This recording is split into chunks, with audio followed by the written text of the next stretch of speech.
Nag-start na po pala. Yung cellphone, nag-start na. Ayan ang aking machine. Ayan.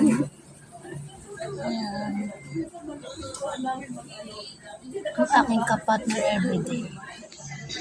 Si Tata. May share lang pala ako. May nagtatanong rin sa akin na kung ano yung symptoms na naramdaman ko. Symptoms na naramdaman ko.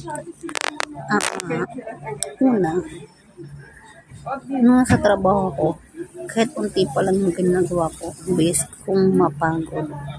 Parang ang dami ko nang ginawa pero isa pa lang ginagawa. Tapos hinihingal ako.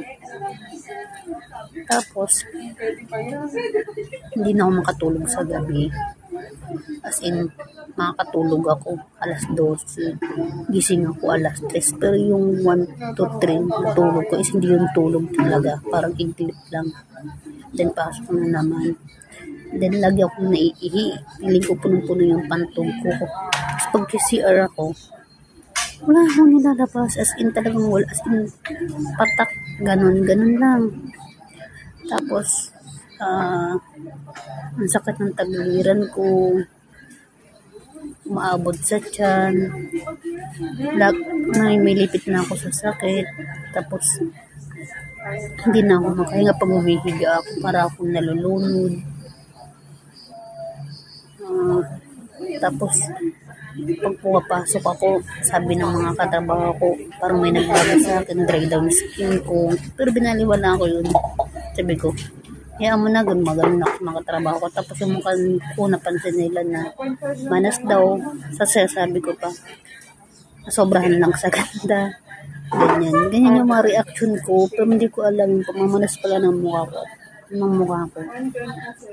Hindi ko alam, may tama na pala yung kidney ko.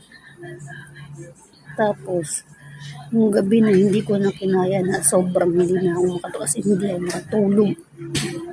Sobrang sakit ang tagiliran ko, nahawakan ko yung tiyan ko. Hindi ako makahinga. Pag humiga ako, para ako nalulunod. Tapos pag titignan ko yung mukha ko sa salamin, sobrang magana siya. Hindi rin ako makakain. Susuka ako pero wala akong masuka. Tapos hanggang sa inaya ko na asawa ko sa hospital. Doon ko nalaman yung diagnosis ako ng CKD stage 5 na kailangan ko ng dialysis.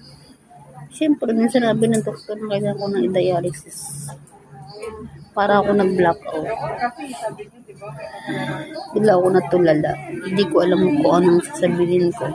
Ganyan. As in, tulala talaga ako. Nasa isip ko lang nun, hindi ako magpapadialysis. Hanggang sa tumating yung point na tinawagan ko sa akong kaibigan na nag-dialysis na rin, humingi ako ng payo sa kanya. Ngayon, ang payo niya sa akin, nagpa-dialysis ako. Kasi pag di ako nagpa-dialysis, matitegi ako. Yun ang sabi niya. Kasi mapapadali yung buhay ko. Kasi yung katawan ko, puno na ng lason. Kasi hindi ko na nailalabas yung mga toxic fluid na nasa katawan ko, kaya kailangan ko dialysis. Kaya yun, sinabi nung kailangan ko pa-dialysis ako. Pa-dialysis na ako. Then after 2 times ako na-dialysis sa hospital, umako yung pakiramdam ko. Yun lang. Kaya,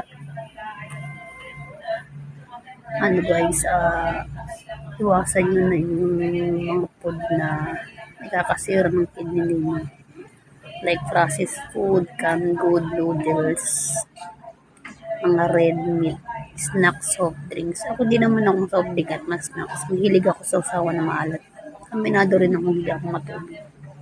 Kaya isa rin siguro yun. Ang tinitira ko na kasi lagi is black coffee. Isa siguro yun sa nakapagpaano ng kidney ko kasi ang kidney ko na-dehydrate na siya. Kasi hindi nga ako matubig kasi puro lang ako kape. Kaya yun guys. Ayaw yung matulad sa akin o sa amin.